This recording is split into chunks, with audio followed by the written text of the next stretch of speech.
everyone. On behalf of the experts in international trade at the Chamber of Commerce of Metropolitan Montreal, we welcome you to our webinar of the Desjardins International Meeting Series.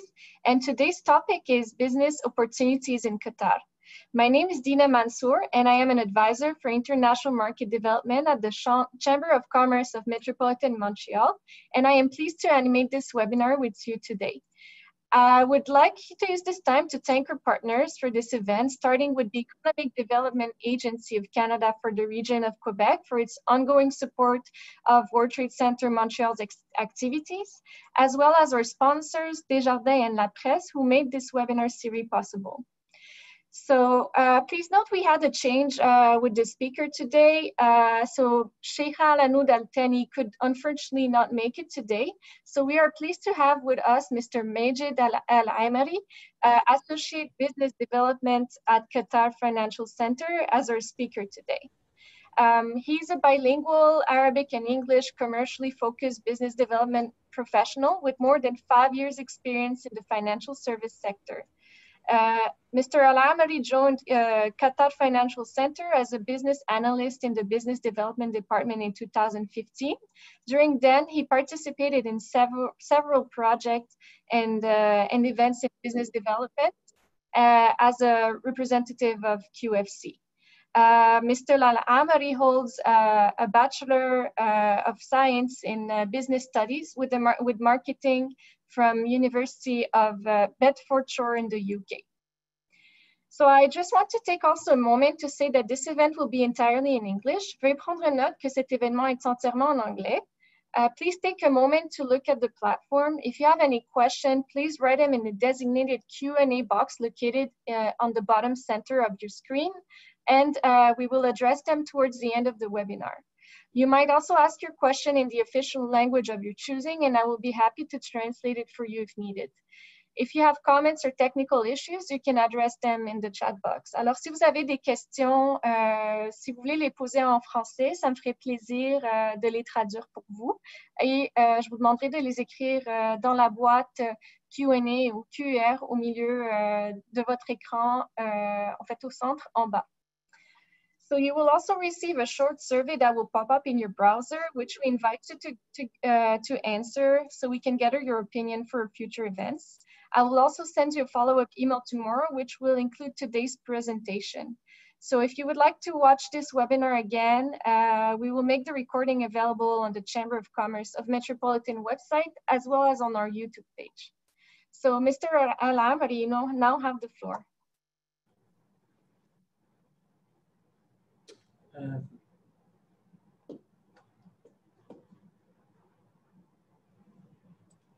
Thank you very much, Dina, for that introduction. It's a pleasure for me to be with you today. And as discussed, we'll be hopefully speaking about the expanding opportunities and business towards Qatar and the Qatari market. Thank you, first of all, the Montreal Chamber of Commerce for organizing this event and offering the opportunity for me to speak to you today about why Qatar is one of the world's most dynamic economies and how the Qatar Financial Center is becoming one of the platforms for and exciting platforms and ongoing in its development. And allowing firms to grow their business in Qatar and beyond.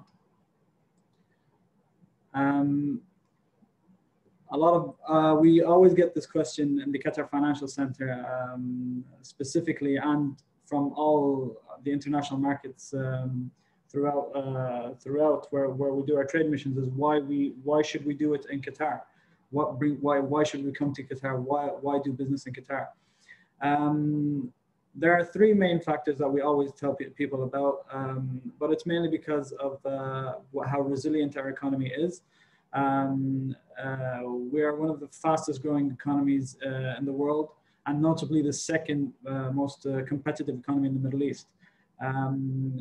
Despite obviously the global challenges due to COVID-19, the Qatari market and the Qatari economy continues to prove resilient. in facing this crisis. With our GDP expected to grow to reach $231 billion by 2024, from a market of, or from a budget of $193 billion in 2020.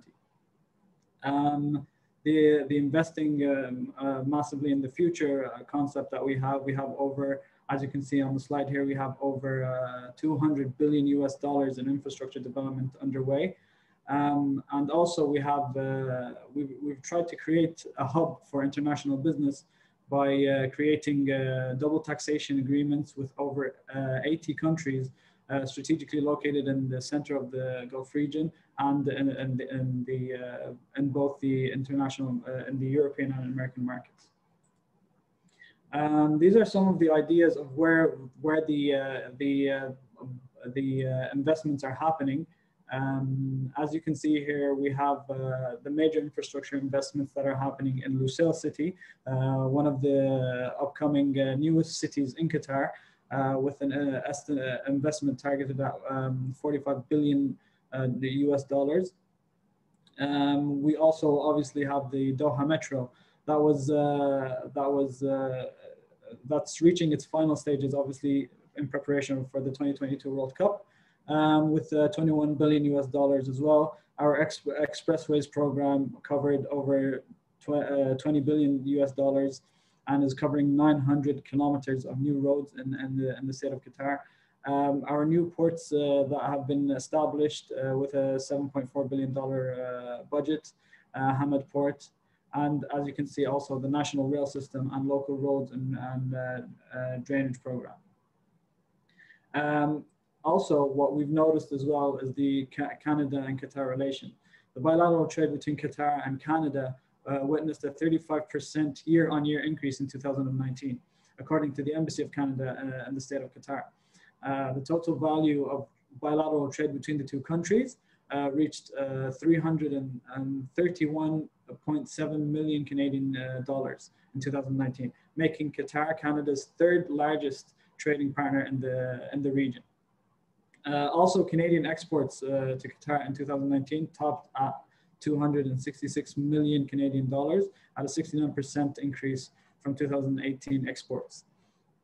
Obviously, we're fortunate that Qatar and Canada enjoy strong bilateral ties.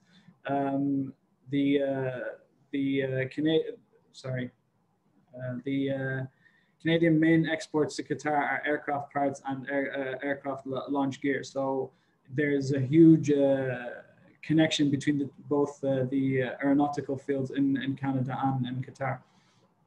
Qatar invested over $500 million in Canada, and there are currently 18 Canadian companies registered under the QFC platform. I'll speak about the Qatar Financial Center platform and how we play a role in our economic environment in Qatar.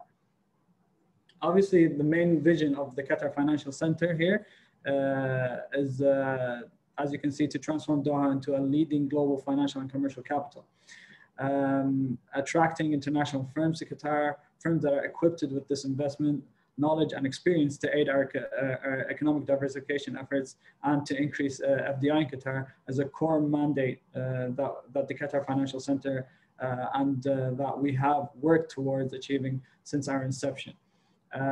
Our mission also is to drive economic development and diversification by providing a world-class commercial and legal and regulatory environment. I'm sorry, this mouse is very sensitive. The Qatar Financial Center as well is one of the world's leading and fastest growing business and financial centers, as we mentioned earlier, offering our own legal, regulatory, tax and business environment. We are an onshore platform. A lot of our investors and clients feel like they might be restricted as onboarding to the Qatar Financial Center, but we can assure you that we as an onshore platform allow you to deal in the local and international market. We have also business and professional service firms. We do license also financial firms and non-for-profit organizations. We have our own independent employment standards office, and our platform allows firms, as I mentioned, to do business in Qatar and in the region, and also internationally.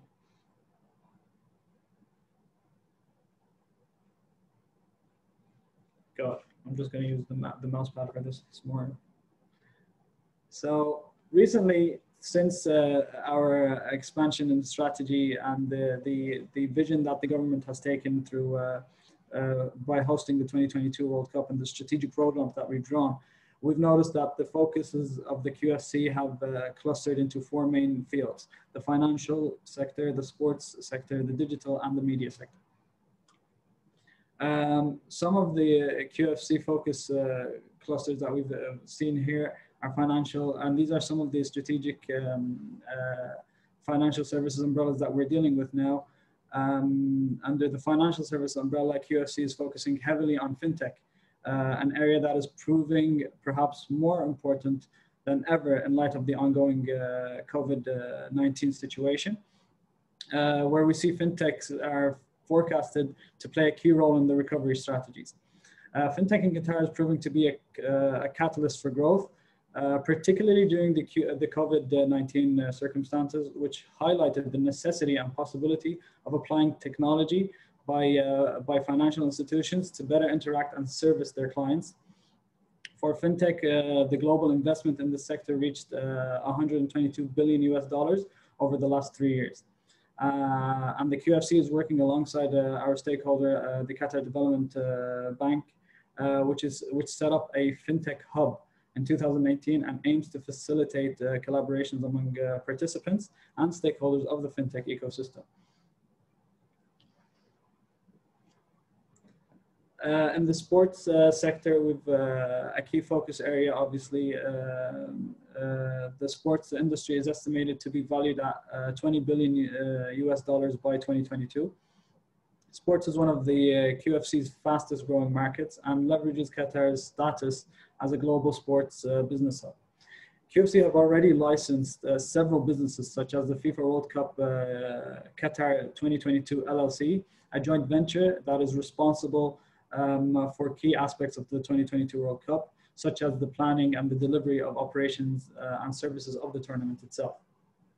QFC is also one of the founding partners of the Qatar Sports Tech, a leader accelerator program, along with the Aspire Zone Foundation, Supreme Committee for Delivery and Legacy, and the Qatar Development Bank, and the Ministry of Commerce and Industry.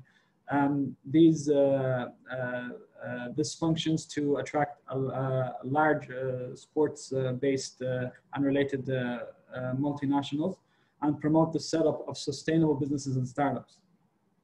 Also, as creating this ecosystem, there was an idea to facilitate the commercialization of sport-related products and services in Qatar. The digital cluster here, we have also the local economy is a key pillar of government initiatives to drive further economic diversification, obviously using digitalization. It drives innovation, fuel job opportunities, and catalyzes economic growth.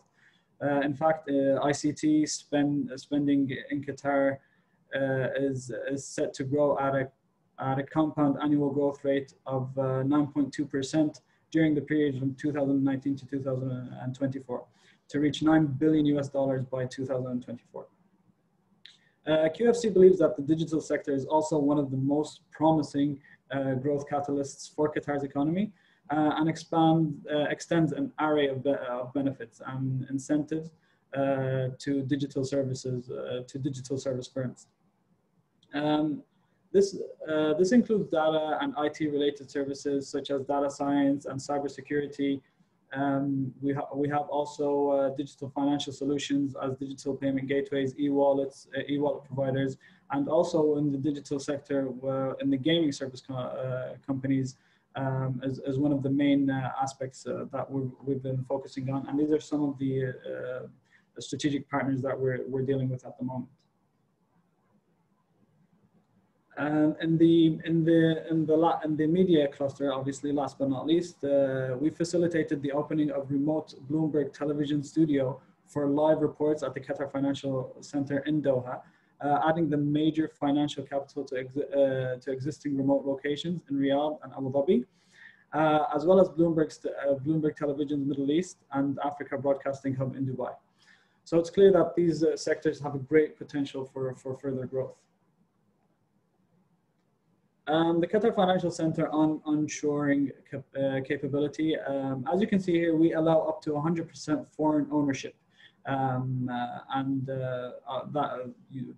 The investments and international clients have the freedom to set up their own entities under their own ownership. We have 100% repatriation of profits with no withholding tax. We trade in any currency, and it's a one-stop shop for licensing, commercial registration, immigration, and related services.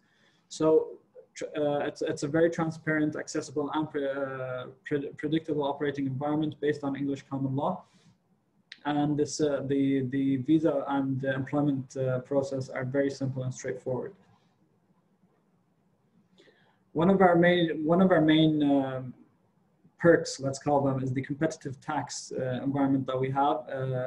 It's the simplest country in the world for paying tax. No withholding tax, as we mentioned, on dividends, interest, royalties, or managing fees.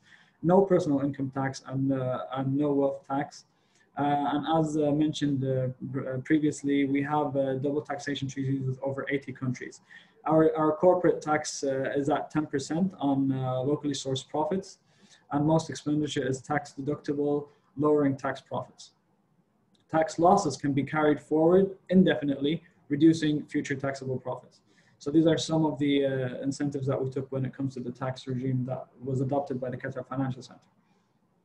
An international legal framework. As you can see here, we were named the third in efficiency of legal framework. We have a consultative process that enables all stakeholders, including QFC firms, to voice their opinions on particular legislation, access to an independent judiciary, the Qatar International Courts and Dispute Resolution Center. Hopefully none of our clients will need that, but as you can see, we have that structure here in the Qatar Financial Center, and continuous review and enhancement of the legislative framework. So what does the QFC license?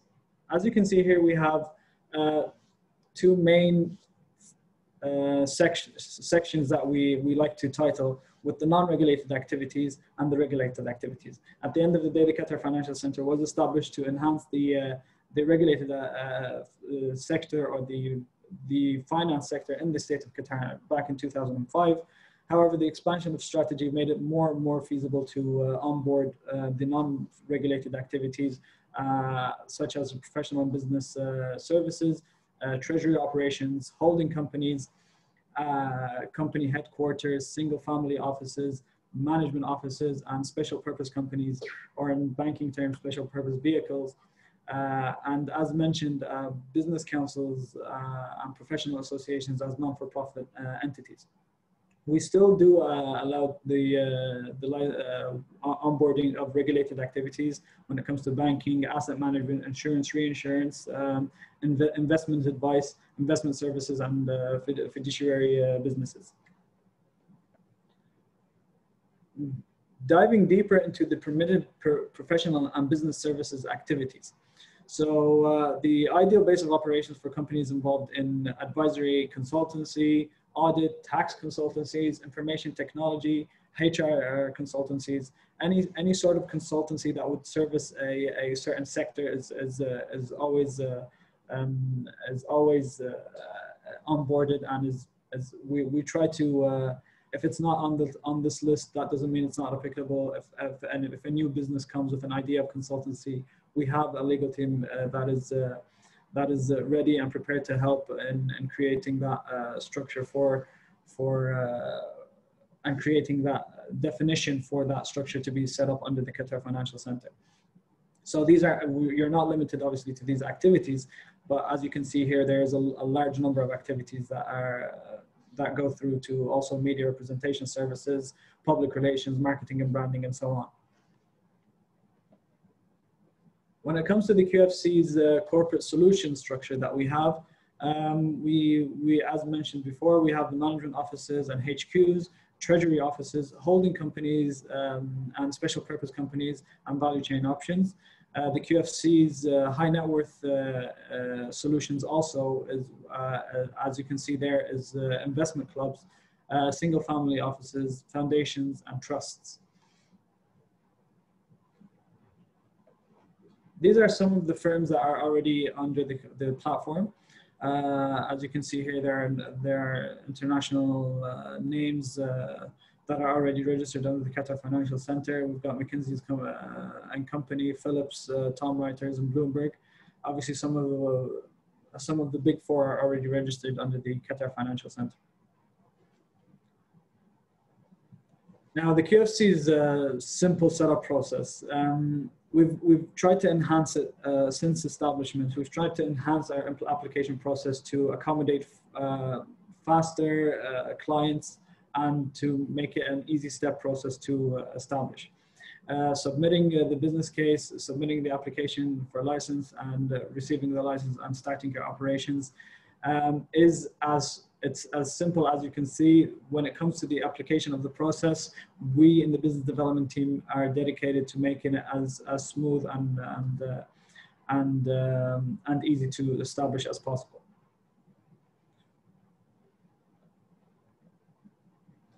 So at the end of reaching the end of the presentation, why we've seen over 800 firms that have saw that the QFC is more feasible for their setup, and why we hope that a lot of international investors see that as well, is that we have a market full of billion-dollar opportunities, not only in the local market or also in the regional market. We have a friendly tax and business environment with a competitive 10% tax on locally sourced profits, up to 100% foreign ownership and 100% on repatriation on profits. And it's an independent and transparent legal environment. Hopefully this gives you a general idea of what the QFC is and how the business environment in Qatar is, and that there are still opportunities that are yet to be that yet have a lot of potential to grab, and the Qatar market is more than the Qatar Financial Center is more than happy to help you in that process.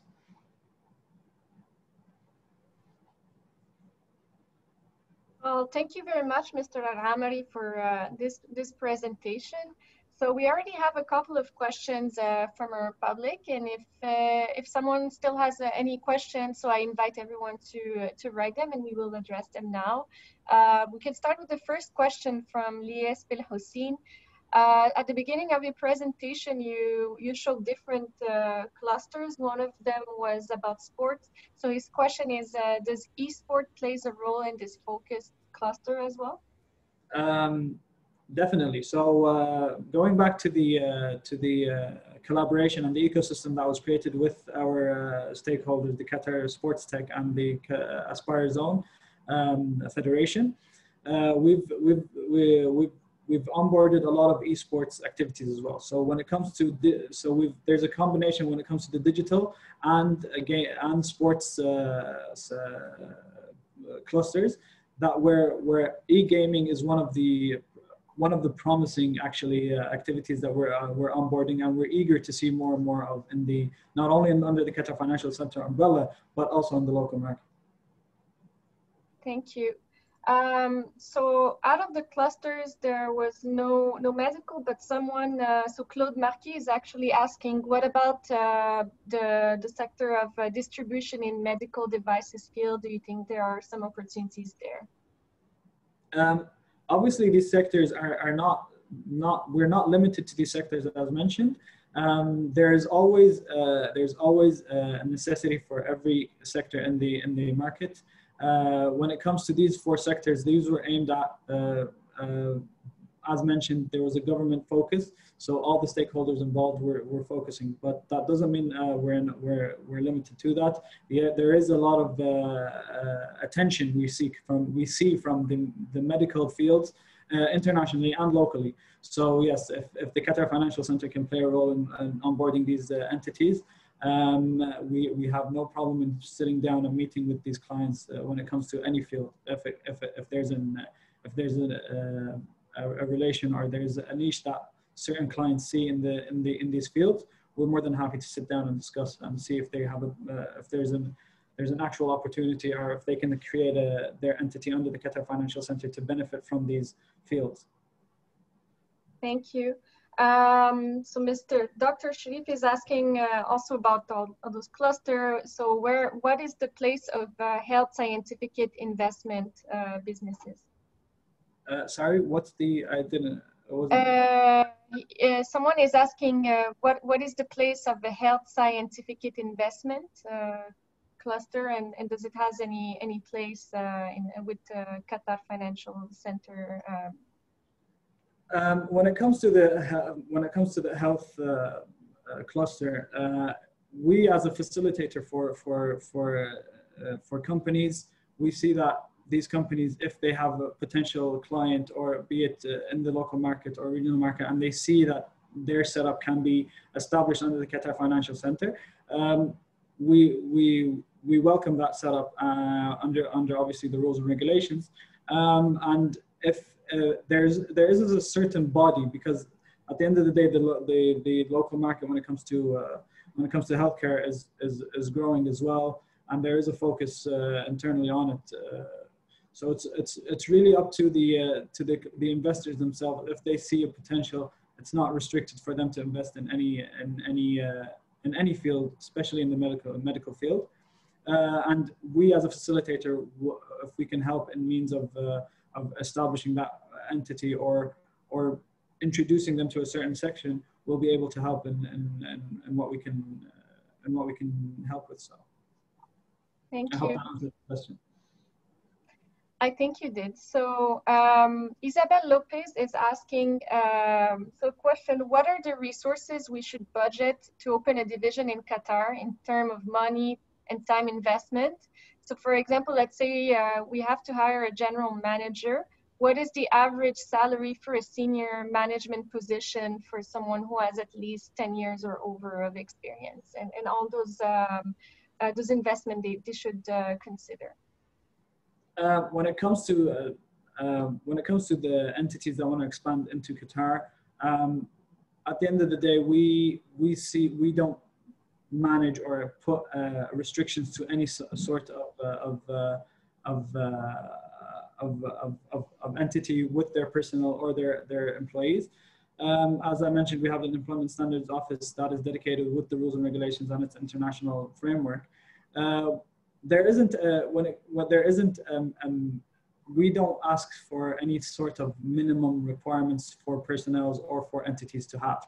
It's totally up to the clients themselves. It's their decisions to appoint whomever. We only analyze the fact after reviewing their application and reviewing the personnel, if they are fit for the role itself when it comes to the expertise. So when it comes to the salary, it's totally based on the investors and the shareholders themselves to set up that number to their personnel that they're willing to hire. Thank you. So I will group two questions at one from Stanley Kwan and one from Liée Belhossein. So they're both asking also about different industries. So Stanley is saying perhaps today's topic, we did not discuss organic food, but he's wondering if you think there are any opportunities in this field as well for Canadian organic food. And Liée Belhossein is asking, does the Qatar Financial Center is thinking about the entertainment sector, like leisure, parks, museum, live shows, as something that can thrive in Qatar? Okay, so let's start the first part of that question with the organic foods. I believe the Qatar Financial Center, when it comes to the activities, as mentioned, it is concentrated on that services and business sector. However, that doesn't mean that these activities are not applicable to both the organic fields and the leisure parks and entertainment field. There are different stakeholders that have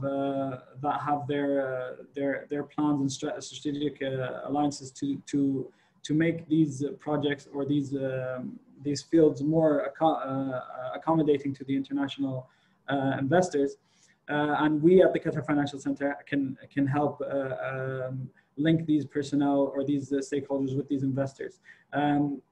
When it comes to the actual activity itself, if it falls within our rules and regulations of being a service provider, be it when it comes to event management, when it comes to even the leisure parks, for example, if you're going to be the project manager or the designer for this concept, and you're not introducing any sort of import and export through that QFC entity, for example, you can also do that through the Qatar Financial Center. Where it comes to the more rigorous, when it comes to the high intensive labor activities or the import and export as mentioned activities or retail and trade activities, these are not applicable under the Qatar Financial Center commercial registration itself. However, there are also means to establish that presence if these are the activities that the personnel are looking for. Thank you. So Mr. Sharif is asking, is there a minimum business financial budget to start business with the Qatar Financial Center Authority? No, actually, what we've tried to create more and more incentives for clients to establish under the Qatar Financial Center. So from day one, we've when it comes to the non-financial services, we don't require any capital for personnel to establish or clients to establish. And when it comes to the incentives also, recently we've been, for the past year, we've been waiving off our application fee and our licensing fee for the first year. So onboarding clients or investors, we're trying to make it more and more easier and more, let's say, hassle-free for them for the first year, so that they can pursue their opportunities that they see in the local market. Thank you. So there we have another question from Mr. Firas Zikra, but I will it's more personal to his own project, but I will rephrase it so you can answer for that same question, but for everyone. So his question is regarding the FIFA World Cup that will be hosted in Qatar in 2022. If he has a project related to the FIFA World Cup and to work with them, do you think it's possible to start working with QFC for that, or if not, do you have any clues of who they should approach to start such a project to calibrate the World Cup? To be honest, at the end of the day, the World Cup is very close to to its delivery date, but that doesn't mean obviously that there isn't a means of reaching out to these stakeholders. However, when it comes to the actual project, if you have already initiated the talks with FIFA, obviously we can't speak on their behalf. We're only as a facilitator. If your project is here in Qatar and you've already created a contract or created a connection with the local stakeholders that are dealing with the World Cup in 2022, you can create your LLC or your legal structure under the Qatar Financial Center to execute that. As you mentioned, it does seem as a personal question for the client's own benefit. However, if we can answer that further, or we can seek that further on offline to see if we can accommodate for that meet to happen. Thank you very much. So, all right. So Khalid Tulmi is saying, okay, we intend to establish an office in the Doha as a hub. So would it be possible to cover UOA and KSA in the future? And maybe do you think you have some contacts that could help them as well to reach out to this region? Obviously, during the time being, we haven't stopped any sort of. We've all seen what happened in the past few years. When it comes to creating your hub here, we still maintain the fact that you can set up your QFC entity or your entity's hub under the Qatar Financial Center, and you can access these markets through that entity. Down the road, in the future, obviously we can't speak when it comes to this factor. However, down the road, hopefully, let's just say that there is light. So we don't want to restrict our companies or our clients to this situation that's happening. There's always potential and there's always means to access these markets regardless of the situation. Thank you. So Mr. Lies Belhosine is asking, with the rise of the experience economy, does Qatar Financial Center is thinking about the entertainment sector as something that could actually thrive in Qatar? Well, the entertainment sector is a very broad sector, let's call it. There is a lot of entertainment, let's say, clusters. But yes, obviously the entertainment sector is one of the sectors that is attracting the eyes of the Qatari market. However, as mentioned, it will always go down to the stakeholders involved and the projects that are there. There's a lot of projects in the local market. It's not only and as we always like to say, the Qatar 2022 World Cup isn't the end of all the projects. It's only the door that opens up the rest of the opportunities to come down the road. So our vision is to support the 2030 vision. So there's still a long way ahead to fulfill that vision. I'm pretty sure that there are projects coming down the road for all the sectors. It's just at the moment there is a focused aim on these sectors that were mentioned in the presentation. Thank you. So Linda Sharif is asking, what about international skilled workers recruitment? Does Qatar collaborate with Canadian competence in different sectors for the economic development? She says, we are headhunting firm in food industry and they want to know how they can collaborate with Qatar company regarding to hiring.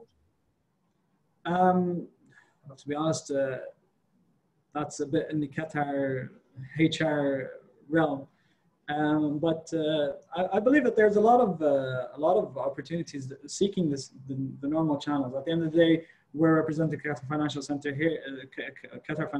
here, and means of onboarding. So there are questions that do come to a lot of people want to take the opportunity to ask, but at the end of the day, it is really up to the stakeholders involved. So you'll need to understand who the stakeholder that you're meeting with and contact them directly. And obviously the means of contact are everywhere now and have been enhanced, especially due to COVID. So you can look them up over LinkedIn or their website or direct email to all these stakeholders. And if obviously the internet is more than capable of giving you all the stakeholders that are involved or the stakeholders that you'll need to meet through these these certain type of activities or fields that you're seeking. Thank you. Dia Al-Omari is asking, how do you guys help with understanding the market and development opportunities within the media industry or any of the other industries? So basically, after onboarding of all the QFC clients, we have a dedicated client affairs team that helps with creating events over, obviously due to the certain pandemic, they've been digitalized. However, we do connect the relevant field and our clients to the local market through our events that happen quarterly in the years. And if we see a certain, let's say, focus or a certain interest from a certain for a certain type of field, let's say in this case for medical care, for example, we try to collaborate with the local stakeholders in the medical care sector to accommodate them in one of these events, so that they can give a further detailed description of that sector and what its needs are and what are the projects that are going to come in the future. Thank you. Someone is asking, how do you think the current political climate affects businesses, and how would this evolve or affect the businesses in the future situation?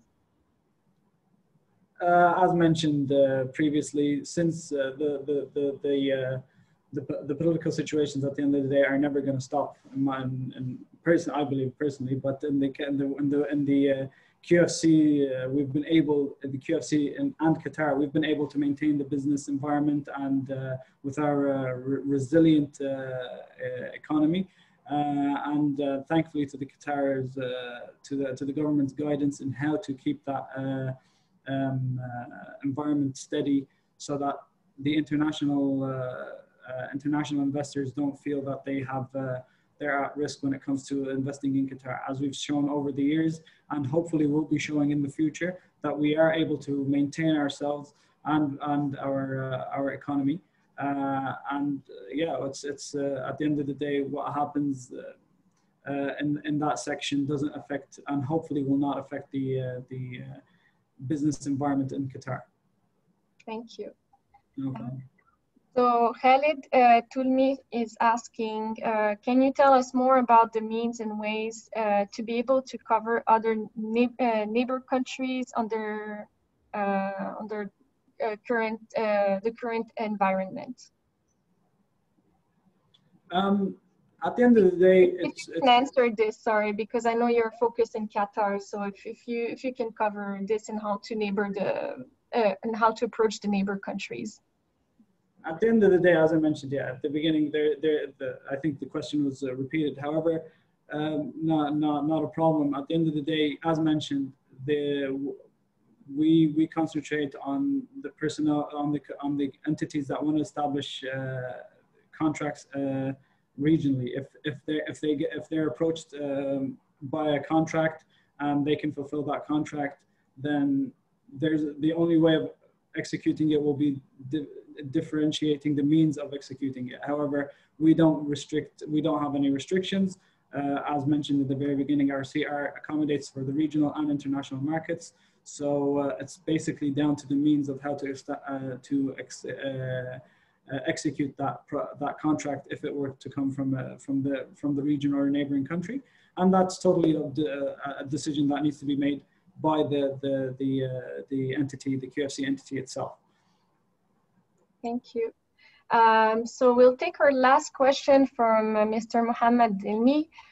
So you covered again the clusters at the beginning, and maybe regarding digital and media cluster, how would telecom fit there, and do you think it also has its place in Qatar? Telecom, as in, is there any broader idea of telecom, or is it just general telecommunication companies or telecommunication? I would interpret this as general telecommunication companies. Okay. There's at the end of the day, there is as mentioned, a sector that we accommodate for media activities or telecommunication activities. When it comes to for example, anything post-production is something that is sought out and accommodated easily through the Qatar Financial Center and through in the state of Qatar as well. So it boils down to the activity itself. So when it comes to the actual activity and what the entity is willing to do, we'll be able to see if it has if it can be accommodated under the Qatar Financial Center. And if not, we do have a good relation with all the stakeholders in Qatar that we can then pass the client on to them, and they can also help.